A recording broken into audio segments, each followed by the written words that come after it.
சிவந்த சமுத்திரத்தை இரண்டாக பிளந்தவரை துதியுங்கள், அவர் கிருபை என்றும் உள்ளது. பிதாவாகிய தேவனுக்கு கர்த்தர் இயேசு மகிமை உண்டாவதாக.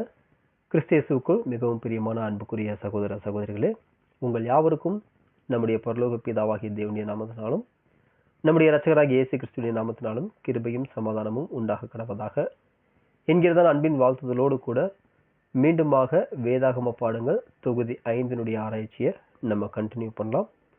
தேவனுக்கும் மனிதனுக்கும் இடையே ஒப்புரவாகுதல், the atonement between God and man. நம்ம 2வது அத்தியாயத்தில் இருக்கிறோம். ஒப்புரவாகுதலின் ஆசிரியர். இந்த 2வது அத்தியாயத்தில் நம்ம எந்த தலைப்பின் கீழாக காரியங்களை ஆராய்ச்சி பண்ணிக்கிட்டு இருக்கோம் அப்படின்னா, யெகோவா என்ற நாமம் மகிமையின் தேவனாகிய பிதா ஒருவருக்கே உரியது. அந்த ஒரு சப்ஹெட்டிங்கில் நம்ம வசனங்களை ஆராய்ச்சி பண்ணிகிட்டு இருக்கிறோம். ஸோ இந்த ஒரு ஹெட்டிங்கில் என்ன இருக்குன்னு சொல்லும் பொழுது, சுருக்கமாக சொல்லும் பொழுது, யெகோவா என்ற நாமம் மகிமையின் பிதாவாகிய தேவனுக்கு உரியது. அப்படி இருக்கும் பொழுது சிலர் சொல்கிறாங்க, இல்லை அது கர்த்தராகிய இயேசு கிறிஸ்துவுக்கும் பொருந்தும் அப்படின்னு சொல்கிறாங்க. அவங்க அதற்கென்று சில ஆதார வசனங்களை அவங்க காண்பிக்கிறாங்க. சகோதரர் அந்த ஆதார வசனங்களுக்கு விளக்கம் கொடுத்து, இல்லை யெகோவா என்ற நாமம் மகிமையின் பிதாவாகிய தேவன் ஒருவருக்கே உரியது என்ற அந்த ஒரு காரியத்தை அவர் முன்வைக்கிறாரு. ஆதாரங்களை நமக்கு முன்பாக அங்கே காண்பிக்கிறாரு. அந்த ஒரு வகையில் நம்ம இதுவரை 6 பாயிண்ட் பார்த்துருக்குறோம். இன்றைய தினத்தில் 7வது பாயிண்ட்லேருந்து நம்ம பார்க்க போகிறோம். ஸோ 7வது பாயிண்ட்டு பக்கம் 40 நம்ம வாசிக்கலாம். 7. மேலும் ஏசாயா 25ஆம் அதிகாரம் 6 முதல் 9 வரை உள்ள வசனங்களில் குறிப்பிடப்பட்டிருக்கிறது 1000 வருட அரசாட்சியை பற்றியது. இதை காண்பித்து சிலர் யெகோவா என்ற பெயர் இயேசு கிறிஸ்துவுக்கும் உரியது என்கின்றனர். சேனைகளின் கர்த்தர், அதாவது யெகோவா, இந்த மலையிலே சகல ஜனங்களுக்கும் ஒரு விருந்தை ஆயத்தப்படுத்துவார். அவர் மரணத்தை ஜெயமாக விழுங்குவார். கர்த்தராகிய தேவன், அதாவது யெகோவா, எல்லா முகங்களிலும் இருந்து கண்ணீரை துடைப்பார். இது அதற்கு ஆதாரமாக இல்லை என்று நாம் கூறுகின்றோம். இந்த வசனங்களை சொல்லுகின்றவர் மகிமையின் கிறிஸ்து என்றும், இது அவருடைய 1000 வருட அரசாட்சியின் பணி என்பதையும் நாம் கவனிக்க வேண்டும். யெகோவாவே, நீரே என் தேவன், உம்மை உயர்த்தி உமது நாமத்தை துதிப்பேன் என்று முதல் வசனம் கூறுகிறது. இது 1000 வருட அரசாட்சியின் முடிவின் விளைவாக இருக்கும். அப்போது கிறிஸ்துவின் பணி முற்றிலுமாக முடிக்கப்பட்டு பிதாவாகிய தேவனே எல்லாவற்றிலும் உயர்ந்திருப்பார். எல்லாம் அவருடைய கட்டுப்பாட்டில் கீழ்ப்படிந்திருக்கும். மேசியா யெகோவா தேவனின் வல்லமையுள்ள ஊழியக்காரராகவும் பிரதான ஊழியக்காரராகவும் பூமியில் வருவார். எனவே அவர் இம்மானுவேல், தேவன் நம்மோடு இருக்கிறார் என அழைக்கப்படுகிறார். இந்த கருத்தை அப்போஸ்தலனாகிய பவுல் முழுமையாக எடுத்தாளுகிறார். இந்த தீர்க்கதரிசன நிறைவேறுதலை பற்றி அவர் குறிப்பிடுகையில், 1000 வருட அரசாட்சியில் ஆதாமினால் உண்டான மரணத்தை பரிகரிக்கும் போது இவ்வாறு குறிப்பிடுகிறார். நம்முடைய கர்த்தராகிய இயேசு கிறிஸ்துவினாலே நமக்கு ஜெயம் கொடுக்கிற தேவனுக்கு ஸ்தோத்திரம். 1 கொரிந்தியர் 15ஆம் அதிகாரம் வசனம் 57. இந்த 7வது பாயிண்ட்ல அவங்க எடுத்து வைக்கக்கூடிய வசனம் ஏசாயா 25வது அதிகாரம் வசனம் 6 முதல் 9. இந்த 3 வசனங்களை எடுத்து காண்பிக்கிறாங்க. இந்த பேரால நமக்கு பிரதர் தேவையான சில பகுதிகள் மட்டும்தான், அந்த வசனங்களை சில பகுதிகள் மட்டும்தான் கொடுத்திருப்பாரு. அதனால ஒரு தடவை இந்த 3 வசனங்களையும் நம்ம வாசிக்கலாம். ஏசாயா 25ஆம் அதிகாரம் வசனங்கள் 6 முதல் 9 வரை. சேனைகளின் கர்த்தர் இந்த மலையிலே சகல ஜனங்களுக்கும் ஒரு விருந்தை ஆயத்தப்படுத்துவார். அது கொழுமையான பதார்த்தங்களும் பழமையான திராட்சரசமும் ஊனும் நினமும் உள்ள பதார்த்தங்களும் தெளிந்த பழமையான திராட்சரசமும் நிறைந்த விருந்தாயிருக்கும். சகல ஜனங்கள் மேலும் உள்ள முக்காட்டையும் சகல ஜாதிகளையும் மூடியிருக்கிற மூடலையும் இந்த மலையிலே அகற்றி போடுவார். அவர் மரணத்தை ஜெயமாக விழுங்குவார். கர்த்தராகிய தேவன் எல்லா முகங்களிலும் இருந்து கண்ணீரை துடைத்து தமது ஜனத்தின் நிந்தையை பூமியில் இராதபடிக்கு முற்றிலும் நீக்கிவிடுவார். கர்த்தரே இதை சொன்னார். அக்காலத்திலே, இதோ இவரே நம்முடைய தேவன், இவருக்காக காத்திருப்போம், இவர் நம்மை இரட்சிப்பார், இவரே கர்த்தர், இவருக்காக காத்திருந்தோம், இவருடைய இரட்சிப்பினால் களி கூர்ந்து மகிழுவோம் என்று சொல்லப்படும். பாருங்க, இந்த வசனங்கள் எல்லாமே கர்த்தராகிய இயேசு கிறிஸ்துவுடைய 1000 ஆண்டு அரசாட்சியை பற்றிய தீர்க்க தரிசனங்களாக அங்க இருக்குது. எப்படி அப்படின்னா, இப்ப இந்த 6வது வசனத்துல நம்ம ஸ்டார்ட் பண்ணும்போது, சேனைகளின் கர்த்தர், அதாவது யெகோவா தேவன் இந்த மலையிலே. ஸோ தமிழ்ல நம்மளுக்கு அப்படியே கொடுத்துருக்காங்க. ஆனா இங்கிலீஷ் வால்யூம்ல பிரதர் எழுதும் பொழுது மவுண்டைன், அதுல பிராக்கெட்ல வந்து கிங்டம் அப்படின்னு கொடுத்துருப்பாரு. அப்போ 1000 ஆண்டு அரசாட்சியை பற்றி தீர்க்க தரிசனமாக இந்த வசனங்கள் இருக்குது. அப்போ 1000 ஆண்டு அரசாட்சி, கிங்டம் அப்படின்னு சொல்லிட்டாவே அது யார் தான் பண்றா அப்படின்னா கர்த்தராகிய இயேசு கிறிஸ்து. அப்ப கர்த்தராகிய இயேசு கிறிஸ்து தான் அந்த இடத்துல அரசாட்சி பண்றாரு. அப்படின்னா இந்த இடத்துல யெகோவா அப்படின்ற நாமம் வந்திருக்கு அப்படின்னா இதுவே நம்மளுக்கு ஒரு ப்ரூஃபா இருக்குது. கர்த்தராகிய இயேசு கிறிஸ்து தான் யெகோவா தேவன் அப்படின்னு அவங்க கொடுக்குறாங்க. ஸோ அதனால தான் இயேசு கிறிஸ்துக்கு யெகோவான்ற நாமம் பொருந்தும் அப்படின்னு அவங்க சொல்லக்கூடியவங்களாக இருக்கிறாங்க. இதுக்கு சகோதரர் செகண்ட் பேரல நம்மளுக்கு எழுதுறாரு, வி ரிப்ளை நோ, இல்ல அப்படின்றத அவர் கொடுக்குறாரு. அப்படி சொல்லிட்டு நெக்ஸ்ட் என்ன சொல்றாருன்னா, இது ஆதாரமா இருக்கிறதுக்கு ரொம்ப தூரமா இருக்கு அப்படின்னு எழுதுறாரு. பாருங்க, ஆதாரம்னா என்ன? அது வந்து ஒத்து போகணும், கரெக்டா இருக்கணும். ஆனா இவங்க எடுத்துட்டு வர இந்த வசனம் இது ஆதாரத்துக்கு பக்கத்துல கூட வர மாட்டேங்குதா, ரொம்ப தூரமா இருக்குது அப்படிங்கிறத அவரு கொடுக்குறாரு. ஏன்னா நாம இந்த இடத்துல கவனிக்க வேண்டிய ஒரு விஷயம் என்ன அப்படின்னா, இந்த வார்த்தைகளை பேசிட்டு இருக்கிறது யாருன்னா கர்த்தராகிய இயேசு கிறிஸ்து தான். மகிமை அடைந்த கிறிஸ்து தான் இந்த வார்த்தைகளை அவர் பேசிட்டு இருக்கிறாரு அப்படின்றது இருக்கிறார். ஏன்னா பாருங்க, 1000 ஆண்டு அரசாட்சி என்னவா இருக்கும் அப்படிங்கிறத இந்த அதிகாரத்துடைய முதல் வசனத்துல ரொம்ப சுருக்கமா சொல்லியிருக்கிறாங்க.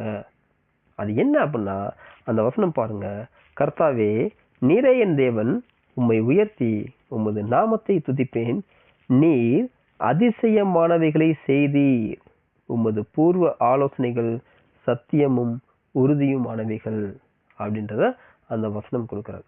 ஸோ இந்த வசனத்தை பார்க்கும் பொழுது இந்த வசனம் எதை நம்மளுக்கு காண்பிக்குது அப்படின்னா, இந்த 1000 ஆண்டு அரசாட்சியுடைய ரிசல்ட். அந்த 1000 ஆண்டு அரசாட்சியில நடக்கக்கூடிய வேலைகள்ல கர்த்தராகிய இயேசு கிறிஸ்து அவர் செய்யக்கூடிய இந்த வேலைகள்ல இறுதியா ஒரு விளைவு இருக்கும் இல்லைங்களா, இல்லாட்டி இறுதியா ஒரு பலன் இருக்குது அப்படின்னு நம்ம சொல்லுவீங்களா, அந்த ஒரு பலனை அல்லது அந்த ஒரு விளைவை வந்து எடுத்து காண்பிக்கக்கூடியதாக இங்க இருக்குது. அவர் அதிசயமானவைகளை செய்தீர், உமது பூர்வ ஆலோசனைகள் சத்தியமும் உறுதியுமானவைகள் அப்படிங்கிறத இந்த இடத்துல ரொம்ப சிம்பிளா ரொம்ப சுருக்கமா நம்மளுக்கு கொடுத்துருக்குறாங்க. அது மட்டும் இல்லாம முடிவுல எல்லாத்தையுமே கர்த்தர் இயேசு என்ன பண்ணுவார்னா பிதாவாகிய தேவனுக்கு அங்க ஒப்பு கொடுத்துருவாரு அப்படிங்கறத பார்க்கணும். ஸோ இதைத்தான் நம்ம ஸ்டார்டிங்ல இருந்தே படிச்சுட்டு இருக்கிறோம். 1 கொரிந்தியர் 15:28 அதான் படிக்கிறோம். அப்போ இந்த விஷயங்கள் எல்லாத்தையுமே பாருங்க, இது யாருடைய நாளும் நடக்குது. இந்த காரியங்கள் எல்லாமே, இந்த தீர்க்க தரிசனங்களை சொல்லப்பட்ட விஷயங்கள் எல்லாமே யாருடைய வல்லமையினால நடந்துச்சு. யார் வந்து இதை நடத்தினா அப்படின்னா பிதாவாகிய தேவன், யெகோவா தேவன், அவர் தான் அங்க நடத்துறாரு. யார் மூலமா நடத்துறாரு அப்படின்னா கர்த்தராகிய இயேசு கிறிஸ்து மூலமாக அங்க நடத்துறாரு. அதைத்தான் இந்த வசனங்கள்ல சொல்லியிருக்கிறாங்க தீர்க்க தரிசனமா. அப்போ மேசியா அப்படிங்கிறவரு யாருன்னா யெகோவா தேவனுடைய ஒரு வல்லமையுள்ள ஊழியக்காரர். தேவனுடைய பிரதிநிதியா தான் இந்த பூமிக்கு வந்தாரு. அவருடைய நாமம் என்ன அப்படின்னா இம்மானுவேல், அதாவது தேவன் நம்மோடு இருக்கிறார் அப்படிங்கிறதா அவருடைய நாமமாக இருக்குது அப்படிங்கிறத பிரதர் நம்மளுக்கு எழுதிட்டு, இப்போ இந்த ஒரு பார்வை இந்த விதத்துல நம்ம பார்த்து புரிஞ்சுக்கிறோம் இல்லைங்களா. அதாவது தேவன் தான் மேசியாவை பூமிக்கு அனுப்புனாரு. தேவனுக்கு ஒரு ஊழியக்காரரா தான் மேசியா பூமிக்கு வராரு.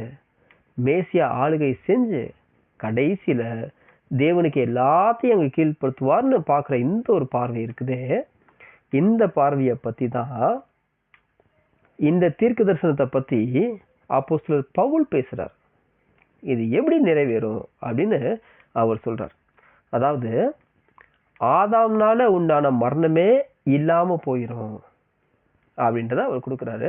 இந்த விஷயத்தை பத்தி பவுல் சொல்றத பார்க்கும்போது நமக்கு கரெக்டா பொருந்தும். என்ன சொல்றாருன்னா 1 கொரிந்தியர் 15:57, நம்முடைய கர்த்தராகிய இயேசு கிறிஸ்துவினாலே நமக்கு ஜெயம் கொடுக்கிற தேவனுக்கு ஸ்தோத்திரம். இப்போ இந்த வசனத்துக்கு மேல இருக்கிற வசனங்களை நம்ம எடுத்து படிச்சு பார்த்தோம்னா நம்மளுக்கு தெரியும் எப்படி வந்து கர்த்தர் இயேசு இதெல்லாம் பண்ண போறாரு அப்படின்றத அவர் எழுதியிருப்பார். அப்போ இதெல்லாம் தேவன் தான் கொடுக்கிறாரு. யார் மூலமா கொடுக்கிறாருன்னா 1 கொரிந்தியர் 15:57 படிச்ச பிரகாரமாக நம்முடைய கர்த்தராகிய இயேசு கிறிஸ்துவினாலே நமக்கு ஜெயம் கொடுக்கிற தேவனுக்கு ஸ்தோத்திரம்.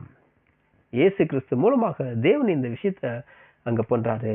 இந்த விதத்துல இந்த பார்வையில நம்ம பார்த்தோம் அப்படின்னா இந்த ஏசாயா 25வது அதிகாரம் வசனம் 6 முதல் 9 அந்த வசனங்கள் இருக்கிற அந்த நாமம் யெகோவா தேவனுடைய நாமம் தான். 1000 ஆண்டு அரசாட்சியில கர்த்தர் மூலமாக இதை செய்யறாரு. யெகோவா தேவன் என்ன பண்றாருன்னா சேனைகளின் கர்த்தர் இந்த மலையிலே சகல ஜனங்களுக்கும் ஒரு விருந்தை ஆயத்தப்படுத்துவார். ஆமா, யெகோவா தேவன் தான் அங்க ஆயத்தப்படுத்துறார். யார் மூலமாக செய்யறாரு அப்படின்னா கர்த்தராகிய இயேசு கிறிஸ்து மூலமா செய்யறாரு. யெகோவா தேவன் மரணத்தை ஜெயமாக விழுங்குவார். ஆமா, யார் மூலமாக அப்படின்னா கர்த்தராகிய இயேசு கிறிஸ்து மூலமாக அந்த மரணத்தை ஜெயமாக விழுகிறாரு. யெகோவா தேவன் எல்லா முகங்களிலிருந்தும் கண்ணீரை துடைப்பார். ஆமா, யார் மூலமாக அந்த கண்ணீரை துடைக்கிறார் அப்படின்னா கர்த்தராகிய இயேசு கிறிஸ்து மூலமாக. இந்த ஒரு பார்வையை ரொம்ப கிளீனா அப்போஸ்தலனாகிய பவுல் 1 கொரிந்தியர் 15:57 நம்மளுக்கு எடுத்து காண்பிக்கிறாரு. மீண்டுமாக அந்த வசனத்தை பார்க்கும்போது நம்முடைய கர்த்தராகிய இயேசு கிறிஸ்துவினாலே நமக்கு ஜெயம் கொடுக்கிற தேவனுக்கு ஸ்தோத்திரம் அப்படின்றது இந்த 7வது பாயிண்ட்ல நம்ம பார்க்கிறோம். இதை தொடர்ந்து 8வது பாயிண்ட் நம்ம வாசிக்கலாம். யெகோவா என்ற நாமம் இயேசு கிறிஸ்துவுக்கும் பொருந்தும் என நினைப்போர் கூறும் சில வசனங்களை நாம் கவனிக்க வேண்டும். அதில் ஒன்று, நமக்கு ஒரு குமாரன் கொடுக்கப்பட்டார், கர்த்தத்துவம் அவர் தோளின் மேல் இருக்கும், அவர் நாமம் அதிசயமானவர், ஆலோசனை கர்த்தா, வல்லமையுள்ள தேவன், நித்திய பிதா, சமாதான பிரபு எனப்படும். ஏசாயா 9ஆம் அதிகாரம் வசனம் 6 என்பதாகும். இந்த வேத வசனத்தின் முழு அர்த்தத்தையும் நாம் பிறகு பார்ப்போம். இந்த குறிப்புகள் எதிலும் யெகோவா என்ற நாமம் நம்முடைய கர்த்தரும் ஆண்டவருமாகிய இயேசு கிறிஸ்துவை குறிப்பதாக இல்லை. அப்படி இருக்குமானால் இயேசு கிறிஸ்துவை பற்றிய அடைமொழிகளில் இந்த யெகோவா என்ற நாமமும் சேர்க்கப்பட இதுவே சரியான இடமாக இருந்திருக்கும். ஆனால் அதற்கு மாறாக அடுத்த வசனமே சேனைகளின் கர்த்தருடைய வைராக்கியம் இதை செய்யும், வசனம் 7 என குறிப்பிடுகிறது. இந்த 8வது பாயிண்ட்ல ஏசாயா 9வது அதிகாரம் வசனம் 6 அந்த ஒரு வசனத்தை எடுத்து காண்பிக்கிறாங்க. இந்த வசனத்துல என்ன இருக்கு அப்படின்னா கர்த்தராகிய இயேசு கிறிஸ்துவினுடைய நாமங்கள் கொடுக்கப்பட்டிருக்குது. அதிசயமானவர், ஆலோசனை வல்லமையுள்ள தேவன், நித்திய பிதா, சமாதான பிரபு. இந்த ஒரு வசனத்தை எடுத்து காமிச்சு என்ன சொல்றாங்க அப்படின்னா இந்த ஆதாரத்தை பார்த்தாவே நீங்க சொல்லிடுவீங்க யெகோவான்ற நாமம் இயேசு கிறிஸ்துவுக்கு பொருந்தும் அப்படின்னு அவங்க சொல்றாங்க. பாருங்க, இந்த இதுல இருக்கக்கூடிய உண்மையை பாருங்க. இதுல எவ்வளவு பேர் கொடுத்துருக்காங்க பாருங்க. அந்த நாமங்கள்லாம் காமிச்சு அவங்க என்ன சொல்றாங்கன்னா யெகோவான்ற நாமம் கர்த்தராகிய இயேசு கிறிஸ்துவுக்கு தான் பொருந்தும் அப்படின்னு அங்க சொல்றாங்க. ஆனா இப்போ சகோதரர் இதற்குரிய பதில் என்ன எழுதுறாரு அப்படின்னா இந்த வசனத்துக்கான பதில இல்லாட்டி அதனுடைய அர்த்தம், அந்த ஒவ்வொரு நாமத்திற்கும் இருக்கக்கூடிய பொருள் என்ன, அர்த்தம் என்ன அப்படிங்கிறத நெக்ஸ்ட் வரக்கூடிய பாடங்கள்ல நம்ம ஆராய்ச்சி பண்ணலாம் அப்படின்னு சொல்றாரு. அதே போல இந்த நாமங்களுக்குரிய அர்த்தங்கள் எல்லாமே வரக்கூடிய பாடங்கள்ல அங்க ஆராய்ச்சி பண்ணப்பட்டு எழுதப்பட்டிருக்குது. நம்ம பின்னாடி பார்க்கலாம். ஆனா இப்போ நம்ம இந்த இடத்துல என்ன பார்க்கிறோம் அப்படின்னா யெகோவான்ற நாமம் பிதாவாகிய தேவனுக்கு தான் பொருந்தும், கர்த்தராகிய இயேசு கிறிஸ்துவுக்கு இல்லை அப்படின்ற ஒரு விஷயத்த நம்ம பார்த்துட்டு இருக்கிறோம். அந்த வகையில நாம இந்த வசனத்தை ஆராய்ச்சி பண்ணும்போது இப்போ பிரதர் எழுதுறாரு பாருங்க, இந்த வசனத்துல எங்கேயுமே யெகோவான்ற நாமம் நம்முடைய அருமை கர்த்தருக்கு பொருந்தும்னு கொடுக்கப்படவே இல்லை. ஆதாரமே அங்க இல்லை. இதை நீங்க நல்லா நோட் பண்ணணும். ஒருவேளை யெகோவான்ற நாமம் கர்த்தர் இயேசுவுக்கு பொருந்தும்னு சொன்னா இந்த வசனத்துலதான் அந்த நாமத்தை கர்த்தராகிய இயேசு கிறிஸ்துவுக்கு சேர்த்திருக்கணும். இதுதான் ஒரு சரியான இடமா, ஒரு பெட்டர் பிளேஸா அங்க இருந்திருக்கும் அவருடைய நாமம் யெகோவான்னு காண்பிப்பதற்காக. ஆனா அந்த மாதிரி யெகோவான்ற நாமத்தை கர்த்தராகிய இயேசு கிறிஸ்துவுக்கு பொருந்தும் அப்படின்ற மாதிரி இந்த இடத்துல கொடுக்கப்படவே இல்லை. அப்போ இதுல இருந்து என்ன தெரியுதுன்னா யெகோவான்ற நாமம் இயேசு கிறிஸ்துவுக்கு பொருந்துறது இல்லை அப்படிங்கிறது நம்மளுக்கு ரொம்ப அழகா ப்ரூவ் ஆகுது. இன்னுமா இதுக்கு நெக்ஸ்ட் வரக்கூடிய வசனத்தை பிரதர் காண்பிக்கிறாரு. பாருங்க, 7வது வசனம் சொல்லப்பட்டிருக்குன்னா, சேனைகளின், அதாவது கடைசியில இருக்குது, சேனைகளின் கர்த்தருடைய வைராகியம் இதை செய்யும். இந்த இடத்துல கர்த்தர் தடித்த இடத்துல இருக்குது. அந்த இடத்துல கர்த்தர்னு சொல்லும்போது யெகோவா தேவன் அந்த நாமம் கொடுக்கப்பட்டிருக்குது. அப்போ இந்த வசனத்துல பிரதர் இங்கிலீஷ் வால்யூம்ல எப்படி எழுதுறாருன்னா, இந்த வசனத்துல இதை, சேனைகளின் கர்த்தருடைய வைராகியம் இதை செய்யும் இருக்கு இல்லைங்களா, அந்த இதை அப்படின்ற இடத்துல பிராக்கெட்ல ப்ராஃபசி அப்படின்னு அவர் கொடுத்திருப்பார். அப்போ இந்த மேல அந்த 6வது வசனத்துல சொல்லப்பட்டிருக்கக்கூடிய அந்த ஒரு தீர்க்க தரிசனத்தை எதுதான் செய்யும் அப்படின்னா, சேனைகளின் கர்த்தருடைய வைராகியம் தான் செய்யும். தேவன் தான் இந்த தீர்க்க தரிசனத்தை நிறைவேற்ற போறாரு. அவருடைய குமாரனுக்கு தேவன் தான் இந்த பட்டங்களை கொடுக்க போறாரு. அப்போ தேவன் வேற, கர்த்தர் இயேசு வேற அப்படிங்கிறது இல்ல தெரியுது. ஒருவேளை யெகோவான்ற நாமம் கர்த்தருக்கு தான் பொருந்தி இருக்கும்னு சொன்னா இந்த வசனத்துல தான் கொடுக்கப்பட்டிருக்கணும். அப்படி கொடுக்கப்படல. அதுக்கு மாறா 7வது வசனத்துல தேவன் கர்த்தர் இயேசுக்கு இப்பேற்பட்ட நாமத்தை கொடுப்பாரு அப்படிங்கிறத நம்ம பார்க்கிறோம். இந்த தீர்க்க தரிசனத்தை சேனைகளின் கர்த்தர் அவருடைய வைராகியம் தான் செய்யும் அப்படின்ற ஒரு காரியத்தை நம்ம பார்க்கிறோம். அதனால இது யெகோவான்ற நாமம் கர்த்தரா இயேசு கிறிஸ்துவுக்கு பொருந்தாது அப்படிங்கிறது மறுபடியும் நம்மளுக்கு ப்ரூஃப் பண்ணி காமிக்கிறாரு. இதை தொடர்ந்து நம்ம 9வது பாயிண்ட் வாசிக்கலாம். 9. யூதா பட்டணங்களை நோக்கி, இதோ உங்கள் தேவன் என்று கூறு. இதோ கர்த்தராகிய ஆண்டவர் பராக்கிரமசாலியாக வருவார். அவர் தமது புயத்தினால் அரசாளுவார். மேய்ப்பனை போல தமது மந்தையை மேய்ப்பார். ஏசாயா 40ஆம் அதிகாரம் வசனங்கள் 9 முதல் 11 வரை. வேதாகமத்தில் ஒரே ஒரு வேத பகுதியில்தான் நமது இரட்சகர் மகா உன்னத பெயராகிய யெகோவா என்ற நாமத்தில் அழைக்கப்படுகிறார்.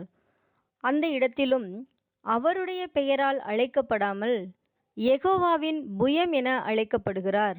யெகோவா தேவனின் வல்லமையான புயம் அவருக்காக ஆளுகை செய்யும். எல்லா துரைத்தனத்தையும் அதிகாரத்தையும் பரிகரித்து பிதாவுக்கு கீழ்ப்படுத்தும் வரையில் அவர் ஆளுகை செய்ய வேண்டியது. அவர் நியாய தீர்ப்பு செய்து இறுதி வெற்றி பெறும் வரைக்கும், பூமியை யெகோவாவின் பாதப்படியாக்கி போடும் வரைக்கும், பிதாவாகிய தேவனுக்கு ராஜ்யத்தை ஒப்புக்கொடுக்கும் வரைக்கும் அவர் ஆளுகை செய்வார். 1 கொரிந்தியர் 15ஆம் அதிகாரம் வசனங்கள் 24 முதல் 28 வரை, மத்தேயு 12ஆம் அதிகாரம் வசனம் 20. உதாரணமாக, இன்னும் பல்வேறு இடங்களில் தேவனுடைய பிரதிநிதியாக கிறிஸ்துவை பற்றி சொல்லியிருப்பதை பார்ப்போம். எங்கள் மூலமாய் கேள்விப்பட்டதை விசுவாசிக்கிறவன் யார்? கர்த்தருடைய புயம் யாருக்கு வெளிப்பட்டது? ஏசாயா 53ஆம் அதிகாரம் வசனம் 1. இந்த யுகத்தில் கர்த்தருடைய புயத்தை எவரும் கண்டவர் இலர். மாபெரும் வல்லுனர்கள், அறிவாளிகளும் கூட கண்டவர்கள் இல்லை.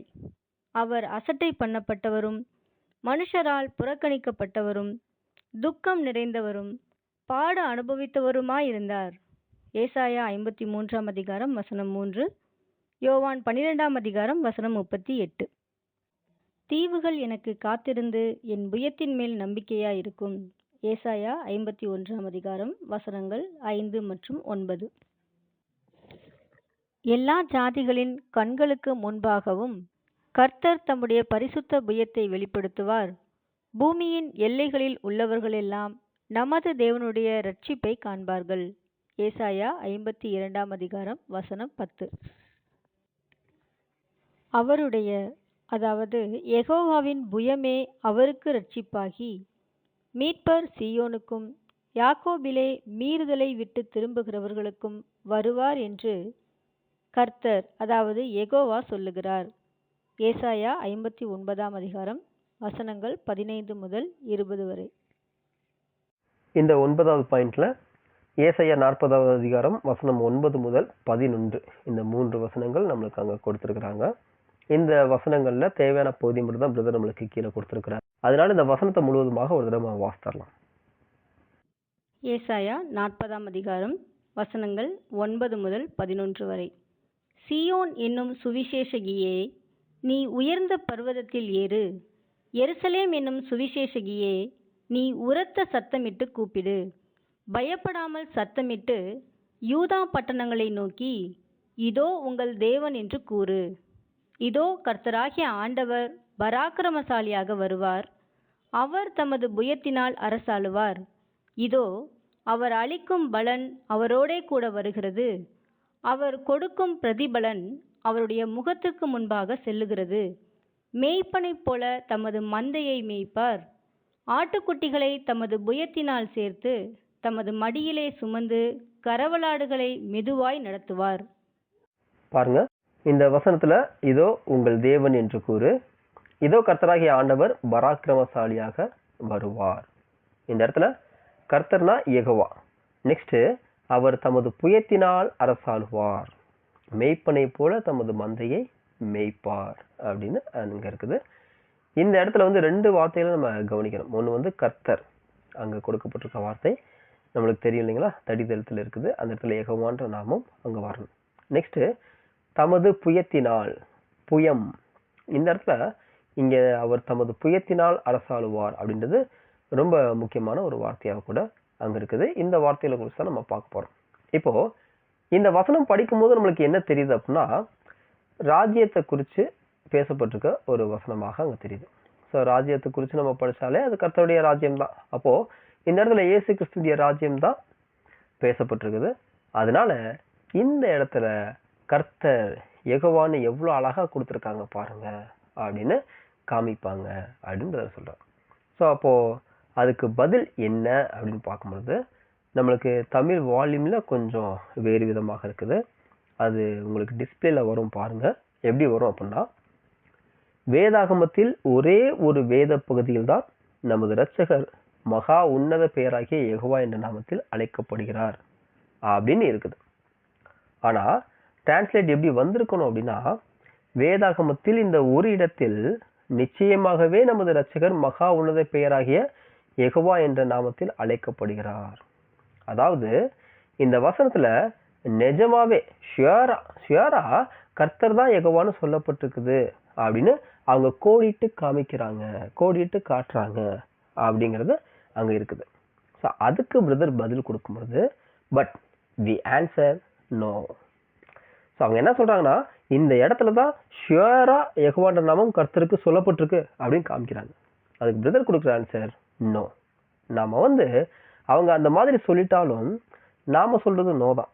ஏன்னா இந்த இடத்துல கர்த்தர் இருக்கிறாரு. என்னவா இருக்கிறாரு அப்படின்னா, என்னவா அழைக்கப்படுறாருன்னா, யெகோவாவின் புயம், யெகோவாவின் கரம் அப்படின்னா அவருடைய அழைக்கப்படுதல் அங்க இருக்குது. யெகோவாவின் புயம்னு அவர் அழைக்கப்படுறாரு. இதைத்தான் ஏசாயால சொல்லியிருக்காங்க பாருங்க. யெகோவா தேவனின் வல்லமையான புயம். யாரு? கர்த்தர் இயேசு. அவருக்கு யாருக்காக, அதாவது கர்த்தரா இயேசு கிறிஸ்து யெகோவா தேவனுக்காக அங்க ஆளுகை செய்யறாரு. ஸோ இதற்கு இசைவா தான் அநேக வசனங்கள் நமக்கு இருக்குது அப்படின்னு எடுத்து காண்பிக்கிறாரு. அதுல முதல் வசனம் 1 கொரிந்தியர் 15வது அதிகாரம் வசனம் 24 முதல் 28. 1 கொரிந்தியர் 15ஆம் அதிகாரம் வசனங்கள் 24 முதல் 28 வரை. அதன் பின்பு முடிவு உண்டாகும். அப்பொழுது அவர் சகல துரைத்தனத்தையும் சகல அதிகாரத்தையும் வல்லமையையும் பரிகரித்து தேவனும் பிதாவுமாய் இருக்கிறவருக்கு ராஜ்யத்தை ஒப்புக் கொடுப்பார். எல்லா சத்துருக்களையும் தமது பாதத்திற்கு கீழாக்கி போடும் வரைக்கும் அவர் ஆளுகை செய்ய வேண்டியது. பரிகரிக்கப்படும் கடைசி சத்துரு மரணம். சகலத்தையும் அவருடைய பாதத்திற்கு கீழ்ப்படுத்தினாரே, ஆகிலும் சகலமும் அவருக்கு கீழ்ப்படுத்தப்பட்டதென்று சொல்லியிருக்கும் போது, சகலத்தையும் அவருக்கு கீழ்ப்படுத்தினவர் கீழ்ப்படுத்தப்படவில்லை என்பது வெளியரங்கமாய் இருக்கிறது. சகலமும் அவருக்கு கீழ்ப்பட்டிருக்கும் போது, தேவனே சகலத்திலும் சகலமுமாய் இருப்பதற்கு குமாரன் தாமும் தமக்கு சகலத்தையும் கீழ்ப்படுத்தினவருக்கு கீழ்ப்பட்டிருப்பார். பாருங்க, இந்த வசனம் அப்போஸ்தலனாகிய பவுல் கொரிந்தியருக்கு எழுதும்பொழுது ரொம்ப கிளியரா எழுதுறாரு. அதாவது இதுக்கு மேல இருக்கிற வசனம் எல்லாம் படிச்சு பார்த்தா உயிர்த்தெழுதல் அங்க பேசுறாரு. எல்லாருமே உயிர்ப்பிக்கப்படுவாங்க, ஆதாமுக்குள் எல்லாரும் மரிக்கிறது போல கிறிஸ்துவுக்குள் எல்லாரும் உயிர்ப்பிக்கப்படுவாங்க அப்படின்னு எல்லாத்தையும் எழுதிட்டு, அப்பொழுது முடிவு உண்டாகும். கர்த்தர் இயேசு என்ன பண்ணுவார்னா, சகல துரைத்தனத்தையும் அதிகாரத்தையும் வல்லமையும் பரிகரித்து தேவனும் பிதாவுமாய் இருக்கிறவருக்கு ஒப்பு கொடுப்பார். எல்லா சத்துருக்களையும் தமது பாதப்படியாக்கி போடும் வரைக்கும் அவர் ஆளுகை செய்ய வேண்டியது அப்படின்னு அங்க இருக்குது. பாருங்க, இப்போ படிச்ச அந்த ஏசாயா வசனத்தோடு இதை ஒப்பிட்டு பார்த்தா நமக்கு ரொம்ப கிளீனா அழகா புரியும்.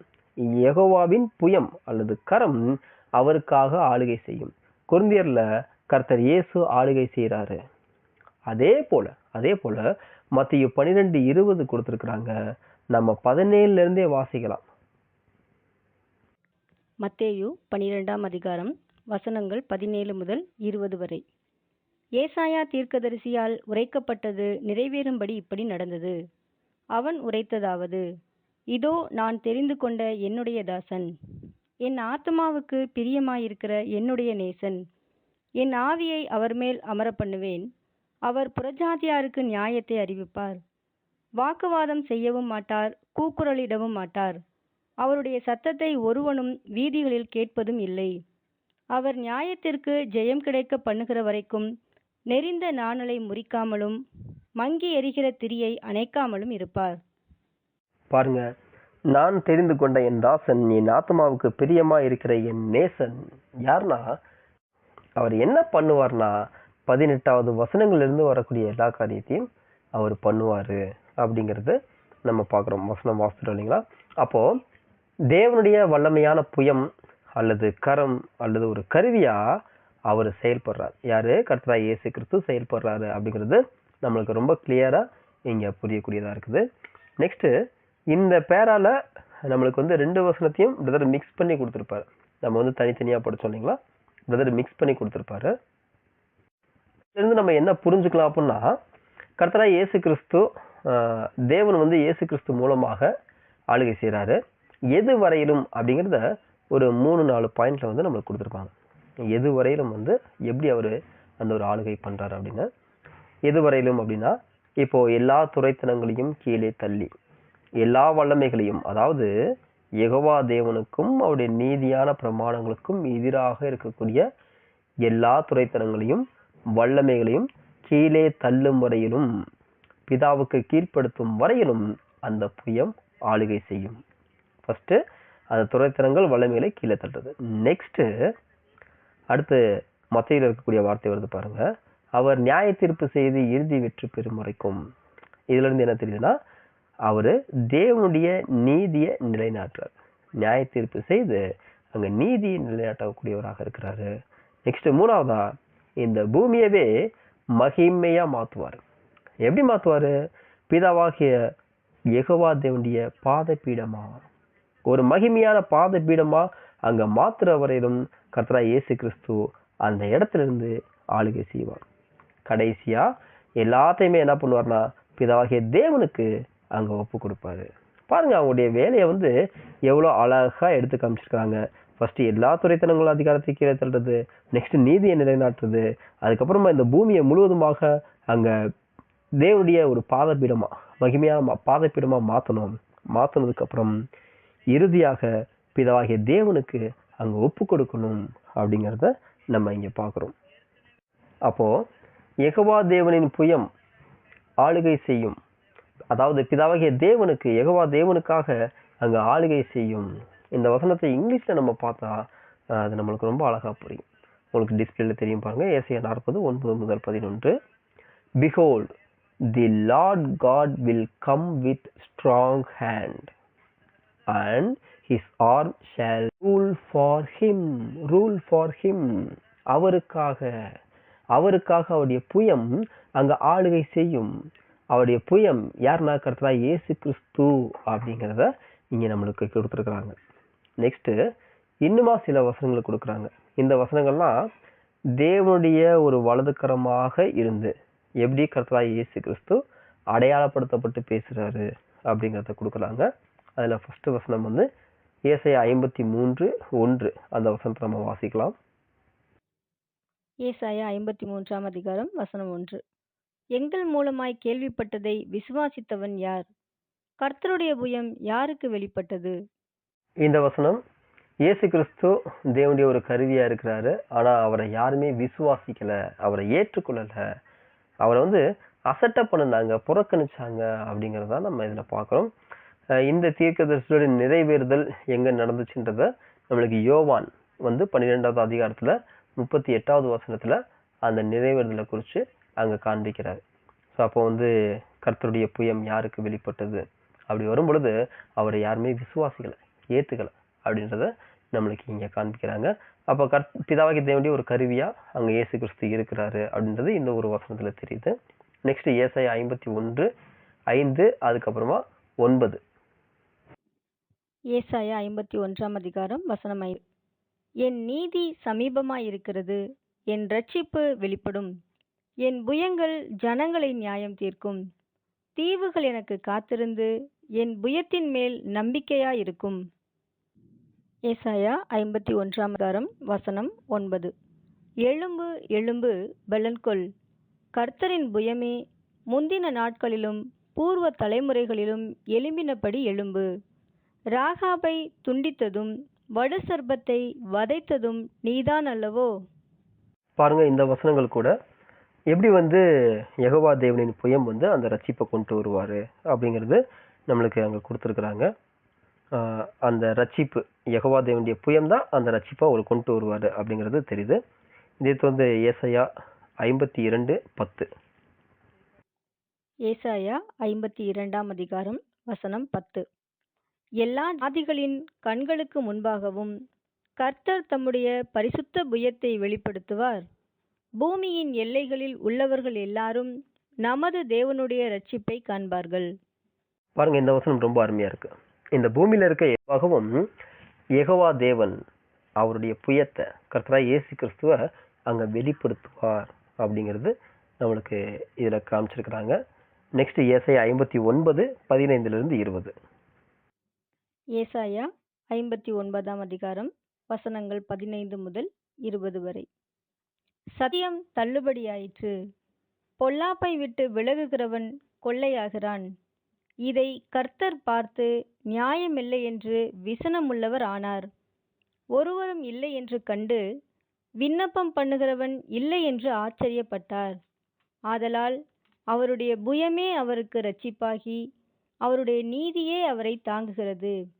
அவர் நீதியை மார்க்கவசமாக அணிந்து இரட்சிப்பென்னும் சீராவை தமது சிரசில் தரித்து நீதி சரிக்கட்டுதல் என்னும் வஸ்திரங்களை உடுப்பாக உடுத்து வைராக்கியத்தை சால்வையாக போர்த்து கொண்டார்.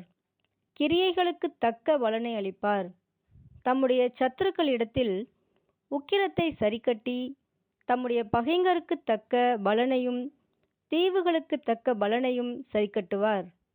அப்பொழுது சூரியன் அஸ்தமிக்கும் திசை தொடங்கி கர்த்தரின் நாமத்துக்கும் சூரியன் உதிக்கும் திசை தொடங்கி அவருடைய மகிமைக்கும் பயப்படுவார்கள். வெள்ளம் போல் சத்துரு வரும்போது கர்த்தருடைய ஆவியானவர் அவனுக்கு விரோதமாய் கொடியேற்றுவார். மீட்பர் சீயோனுக்கும் யாக்கோபிலே மீறுதலை விட்டு திரும்புகிறவர்களுக்கும் வருவார் என்று கர்த்தர் சொல்லுகிறார். இந்த வசனங்கள்ல கூட யெகோவாவினுடைய புயம் கர்த்தர் இயேசு எப்படி ரட்சிப்பை கொண்டு வருவாரு அப்படிங்கிறது நம்ம பார்க்குறோம். ஸோ இந்த வசனங்களுக்கு எல்லாமே ஒரு டீப்பான மீனிங் நம்ம பார்க்கல. ஜஸ்ட் எப்படி கர்த்தராகிய இயேசு கிறிஸ்து யெகோவா தேவனுடைய ஒரு புயமா, ஒரு கருவியா, அவருடைய கரமா அங்க இருக்கிறாரு அப்படிங்கிறத உதாரணம் நம்மளுக்கு பிரதர் அந்த வசனங்களை கோடிட்டு காண்பிக்கிறாரு, எடுத்து காண்பிக்கிறார். இந்த எல்லா வசனங்களையும் நம்ம பார்க்கும் பொழுது பிதாவாகிய தேவனின் புயம் எப்படிப்பட்டதா இருக்குது, எந்த அளவுக்கு இயேசு கிறிஸ்துவ புயம் புயம்னு பேசப்பட்டிருக்குது அப்படிங்கிறத நம்ம பார்க்குறோம். அப்போ அதனால பிதாவாகிய தேவன் வேற, இயேசு கிறிஸ்து வேற அப்படிங்கிற புரிதல் தான் நமக்கு இந்த வசனங்கள்ல இருந்து கிடைக்கக்கூடியதாக இருக்குன்னு நம்ம பார்க்க கூட இந்த ஒரு கிளாஸை நம்ம முடிக்கிறோம். மீதி இருக்கக்கூடிய பாயிண்ட் எல்லாமே நம்ம அடுத்த கிளாஸ்ல நம்ம பார்க்கலாம். தேவநாமம் கர்த்தர் இயேசு கிறிஸ்துவின் மூலம் சதா காலங்களிலும் மகிமைப்படுவதாக. ஆமென்.